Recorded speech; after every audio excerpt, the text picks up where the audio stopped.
Investment की कड़ी में आगे बढ़ते हुए आज के वीडियो में हम बेस्ट 3 ETFs का डिस्कशन करेंगे। आज मैंने अपनी सूझबूझ और समझ से उन बेस्ट 3 ETFs को सेलेक्ट किया है जो कि आपको लॉन्ग टर्म तक अच्छा रिटर्न देंगे, मतलब इसमें पैसे लगा के आपको नुकसान नहीं होगा। टोटल 210 ETF में से जो इम्पॉर्टेंट कुछ पैरामीटर्स को ध्यान में रखते हुए बेस्ट 3 ETFs हैं जिसमें अगर आपने 2024 में इन्वेस्ट किया तो लंबे समय के लिए आपको अच्छा रिटर्न देंगे। उसमें पहला है CPSE ETF, मतलब सेंट्रल पब्लिक सेक्टर एंटरप्राइज का ETF। ये ETF ऐसा ETF है जो कि पब्लिक सेक्टर की अंडरटेकिंग को कंसिडर करता है। मतलब इस ETF के अंदर जो कंपनीज आती हैं वो टोटल 11 पब्लिक सेक्टर की कंपनीज है जो कंसिस्टेंट अच्छा रिटर्न देती हैं। कंसिस्टेंट उनका ग्रोथ हमेशा पॉजिटिव डायरेक्शन में रहता है। अगर उसके हम इन डेप्थ देखें तो इसकी AUM भी बहुत अच्छा है, साथ ही साथ एक्सपेंस रेशियो बहुत कम है जो कि बहुत ही अच्छी चीज़ है। अगर हम इसका बीटा देखें वो भी 0.78% है जो कि 1% से कम है, मतलब बहुत अच्छा है। लास्ट 1 ईयर का रिटर्न 102% है। वहीं अगर हम 5 ईयर्स का रिटर्न देखें तो 26% है और 10 ईयर्स का रिटर्न देखें तो वो भी हमारा 15% है। कंसिस्टेंटली ये जो ETF है ये अच्छा रिटर्न आपको दे रहा है, तो मतलब अगर आप इसमें लॉन्ग टर्म में इन्वेस्ट करते हैं तो आपको अच्छा रिटर्न मिलेगा as compare to keeping your money in the saving bank. दूसरे अगर हम ETF की बात करते हैं तो कोटक गोल्ड ETF। अब यहाँ मैं गोल्ड ETF की बात इसलिए कर रही हूँ क्योंकि देखिए हर एक इंडिविजुअल का ये प्लानिंग होता है कि हम गोल्ड खरीद के रख लें, गोल्ड में पैसा हमारा हमेशा बढ़ेगा, सेफ नहीं है।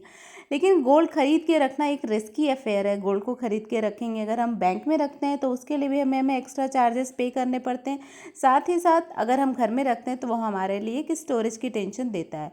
तो इसलिए इस रिस्क को मिनिमाइज करने के लिए हम कोटक गोल्ड ETF या इस तरीके के और भी गोल्ड के ETFs आते हैं जिसमें आप इन्वेस्टमेंट कर सकते हैं। गोल्ड ETF में इन्वेस्ट करना जस्ट लाइक आपका गोल्ड में इन्वेस्टमेंट करने की तरीके का ही है। इसका स्टॉक मार्केट से कुछ भी लेना देना नहीं है। मतलब अगर आप गोल्ड ETF में इन्वेस्ट करते हैं तो आपका ये सेफ और सिक्योर इन्वेस्टमेंट होगा। साथ ही साथ ये अगर आपको रिटर्न के पॉइंट ऑफ व्यू से देखें तो इसमें भी आपका एक्सपेंस रेशियो 0.16% का होगा और ट्रैकिंग एरर बिल्कुल भी नहीं है, मतलब आपको इसको कुछ भी ध्यान देने की ज़रूरत नहीं है। वहीं आपका बीटा भी काफ़ी डाउन है और रिटर्न आप देखेंगे तो कंसिस्टेंट आपको अच्छा रिटर्न मिलेगा।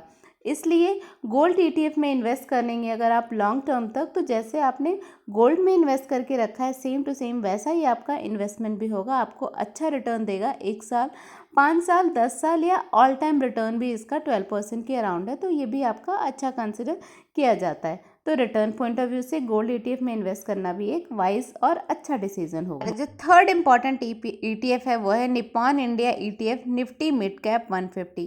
अब यहाँ बात आती है कि निफ्टी मिड कैप से ही मैंने इसको क्यों सेलेक्ट किया। हमने जो बाकी जो 2 ETF सेलेक्ट किए थे उसमें पहला ETF था हमारा लार्ज कैप से और जो हमारा दूसरा ETF था वो हमारा कमोडिटी से था।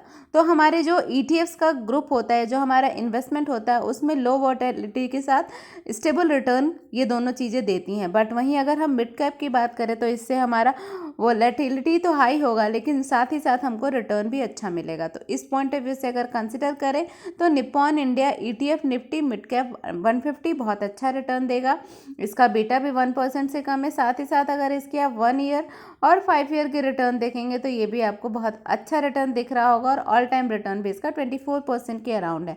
तो नेचुरली आप इन तीनों में इन्वेस्ट कर सकते हैं, ये आपको अच्छा रिटर्न देंगे, इफेक्टिव रिटर्न देंगे। लेकिन साथ ही साथ मैं आपको ये बताना चाहती हूँ कि ये कोई रिकमेंडेशन या कोई सजेशन या कोई फाइनल ओपिनियन नहीं है। आप अपने फाइनेंशियल एडवाइजर से सलाह लीजिए, इन पॉइंट्स को कंसिडर करके अपने अकॉर्डिंगली 210 में से कुछ बेस्ट ETF को सेलेक्ट करिए। और साथ ही साथ अगर इस वीडियो से कोई भी कंफ्यूजन है तो प्लीज़ आप कमेंट में लिखिए। होप आपको ये वीडियो पसंद आई होगी। Thanks for watching, have a nice day.